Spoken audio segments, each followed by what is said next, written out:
కొనసాగించినటువంటి ఆ ప్రజాయుద్ధం ఏదైతే ఉన్నదో మన తెలంగాణలో పుట్టినందుకు ఆ ప్రజాయుద్ధ నౌక మన దేశంలోనే కాకుండా ప్రపంచమంతా కూడా తెలిసినటువంటి వ్యక్తి పాల్ రాబ్సన్ అని. ఇక్కడ బిఎస్ రాములు గారు ఇలాంటి పెద్దలు ఉన్నారు, వాళ్ళకు బాగా తెలుసు. పాల్ రాబ్సన్ ఎవరైతే ఉన్నారో ఆయన సంగీతం ఏదైతే ఉన్నదో మామూలు సంగీతం కాదు. ఆ సంగీతం ద్వారా ప్రజల్ని ఏ రకంగా చైతన్యం పరిచాడో, నీగ్రో జాతిని ఏ రకంగా మేల్కొల్పాడో, ప్రజాయుద్ధాలు నిర్వహించారో చరిత్రకారులు, మరి బీబీసీ కూడా గద్దర్ గారిని పాల్ రాబ్సన్ కంటే ఎక్కువగా ప్రశంసించిందంటే మనమంతా కూడా ఇది తెలంగాణ ప్రజల అదృష్టంగా మనం భావించాలని ఈ సందర్భంగా నేను తెలియజేస్తున్నాను. కొద్ది నిమిషాలలో సభాక్షేత్రానికి ఆదరణీయ ముఖ్యమంత్రి శ్రీయుత రేవంత్ రెడ్డి గారు విచ్చేరున్నారు.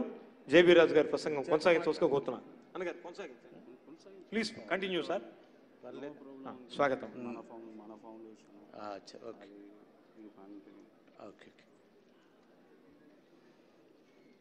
అది సీఎం గారు వస్తున్నారేమో అని ఆగుదామనుకున్నాను. అయితే ఇంత గొప్ప వ్యక్తి అని మనం ఇప్పుడు జోహార్లు అర్పించారు కళాకారులు. ఆయన పాటల శిఖరమని జోహార్లు అర్పించారు. ప్రజాయుద్ధ నౌకని జోహార్లు అర్పించారు. ప్రపంచ ప్రఖ్యాతిగాంచిన వాడని నేనంటున్నాను. మరి ఇటువంటి ప్రపంచ ప్రఖ్యాతిగాంచినటువంటి వాగ్గేయకారుడు మరి ఆయన చిన్నతనంలో 19 సంవత్సరాలు ఉన్నప్పుడే నా దగ్గరికి రావడం, నేను ఒక ఆఫీసర్గా ఉండడం, ఇండియన్ ఇన్ఫర్మేషన్ సర్వీస్ ఆఫీసర్గా ఉన్నాను నేను. అంటే నా అనుభవాన్ని చెప్తున్నాను. ఇక్కడ ఉన్నట్టు వాళ్ళందరికంటే కూడా అతి సన్నిహితంగా ఒక 50 సంవత్సరాలు సుదీర్ఘమైనటువంటి సన్నిహితం కలిగిన వ్యక్తిగా నా జీవితమే ధన్యమైందని ఈ సందర్భంగా తెలియజేస్తున్నాను. ఆయన 19 సంవత్సరాలు ఉన్నప్పుడు నేను రీజనల్ ఆఫీసర్ పబ్లిసిటీ డిపార్ట్మెంట్లో పనిచేస్తూ ఉన్నాను. ఇండియన్ ఇన్ఫర్మేషన్ సర్వీస్ ఆఫీసర్గా బాబాసాహెబ్ అంబేద్కర్ ఏదైతే రాజ్యాంగపరమైనటువంటి హక్కుగా మాకు ఇచ్చాడో మొట్టమొదటిసారిగా ఆ డిపార్ట్మెంట్లో, మరి ముఖ్యంగా ఆల్ ఇండియా రేడియోలో ఈ వర్గాల నుంచి మొట్టమొదటిసారిగా ఆఫీసర్గా ఉన్నటువంటి వ్యక్తిగా, అది కూడా ప్రత్యేకత నాకే దక్కింది బాబాసాహెబ్ అంబేద్కర్కి. అందుకే నేను జోహార్లు అర్పిస్తూ ఉంటాను. ఆయన అక్కడ వచ్చాడు. ఆయన ఎవరో తెలియదు నాకు. 19 సంవత్సరాల యువకుడు నా దగ్గరికి వచ్చి, అయ్యా నాకు కొలువు కావాలని అన్నాడు. ఇదేంటి కొలువు కావాలని అంటున్నావు, చాలా చిన్న వయసు కదా, చదువుకోవడం లేదా అని అడిగాను. నేను ఇంటర్మీడియట్ పాస్ అయి ఇంజనీరింగ్లో జాయిన్ అయ్యాను ఫస్ట్ ఇయర్లో. కానీ కొన్ని ప్రత్యేకమైనటువంటి కారణాల వల్ల వాపస్ వచ్చేసాను, డిస్కంటిన్యూ చేశాను నా స్టడీస్ అని చెప్పాడు. అయ్యే ఎందుకు డిస్కంటిన్యూ చేశావంటే, మరి నాయన చనిపోయాడు, అమ్మ అనారోగ్యంతో ఉంది, ఇటువంటి ఆర్థికమైనటువంటి పరిస్థితుల్లో నేను విరమించుకోవడం జరిగింది చదువు, నాకు కొలువే కావాలన్నాడు. కొలువు కావాలంటే నీకు మరి ఏంటి ఏ కొలువు ఇవ్వాలో నాకు అర్థం కాలేదు. నీకు టైప్ వచ్చాను అడిగాను, రాదని చెప్పండి. నీకు ఏమొచ్చంటే నాకు పాడడం వచ్చన్నాడు. అయితే పాడు వినిపించన్నాను. ఆ పాటను అద్భుతంగా పాడాడు.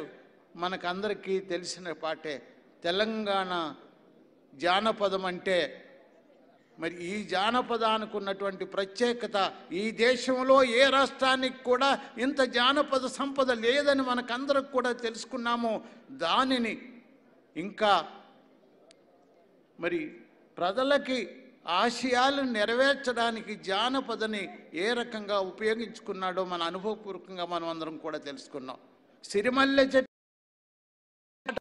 పాడాడు, పాడేటప్పటికి నాకు కన్నీళ్లు వచ్చాయి. కదిలించినటువంటి పాట. అనేక పాటలు విన్నానేమో, కానీ సినిమా పాటలు ఎక్కువ విన్నాం. అప్పటికి సినిమాలు చూసి ఉండొచ్చు, మరొక పాట ఉండొచ్చు, కానీ కన్నీటిని కదిలించినటువంటి పాట, అంత యువకుడైనటువంటి గద్దర్ గొంతుకు నుంచి నన్ను కదిపించినటువంటి పాట, కన్నీరు తెప్పించినటువంటి పాట గద్దరు పాటగా నేను ఇప్పటికీ జ్ఞాపకంగా మిగిలిపోయిందని మనం చేస్తున్నాను.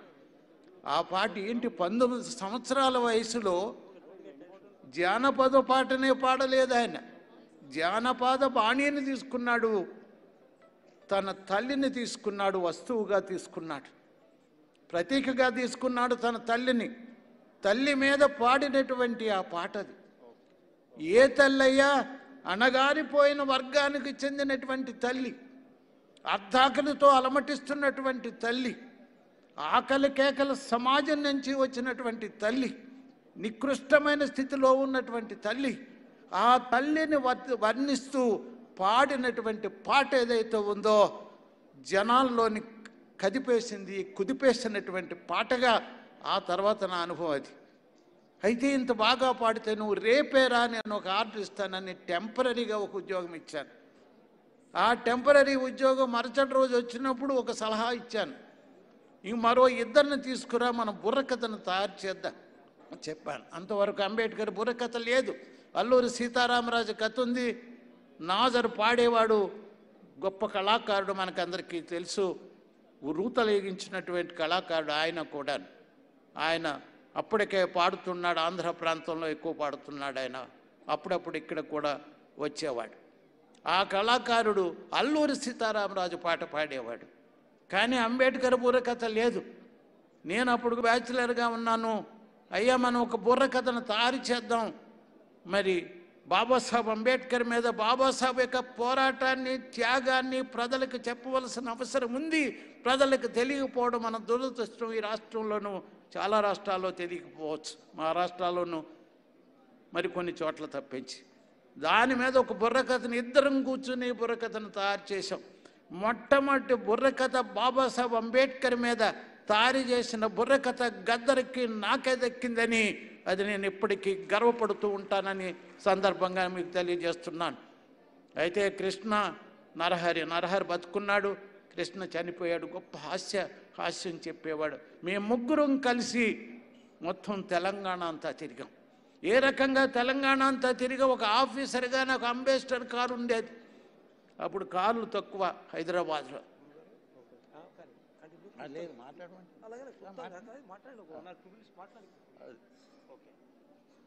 ఇంకా ఆయన రాలేదు కాబట్టి మాట్లాడుతున్నా.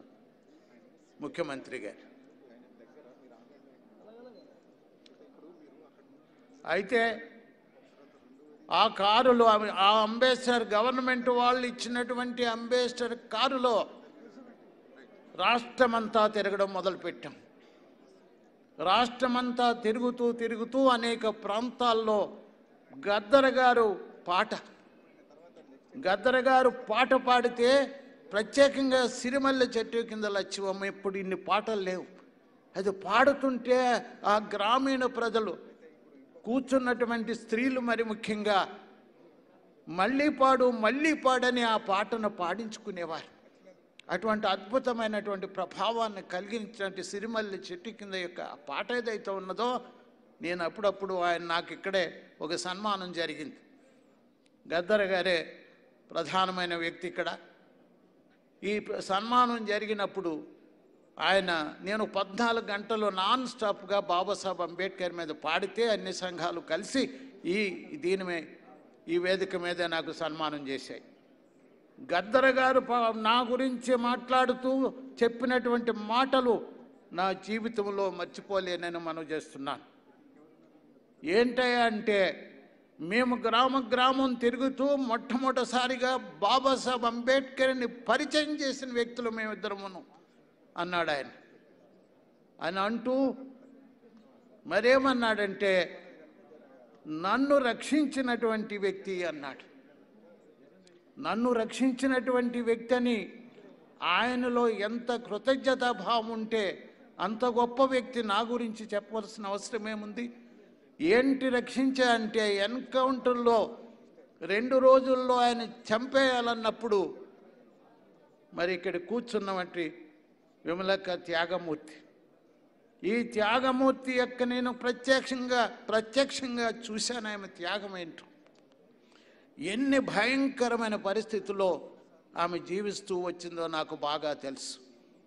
ఇప్పుడు సూర్యం ఏదైతే అన్నామో సూర్యం ప్రెగ్నెంట్. ఆమె బహుశా 8 సంవత్సరాలు అయి ఉండొచ్చు, 8 నెలలు ఆ బాబుకి ప్రెగ్నెంట్గా ఉంది. ఆమె వచ్చి మా ఇంటికి వచ్చింది. మా ఇల్లు తెలియదు ఆమెకి, ఎవరినో తీసుకుని మా ఇంటికి వచ్చి అన్నా ఇలాగ అయిపోతుంది, మరి నాకు ఇన్ఫర్మేషన్ ఇచ్చారు, ఎన్కౌంటర్లో చంపేస్తారట. సెల్లో పెట్టారు, నక్సలైట్ సెల్ ఉండేది ఇక్కడే మావీర్ హాస్పిటల్ పక్కన, ఎక్కడో కాదు.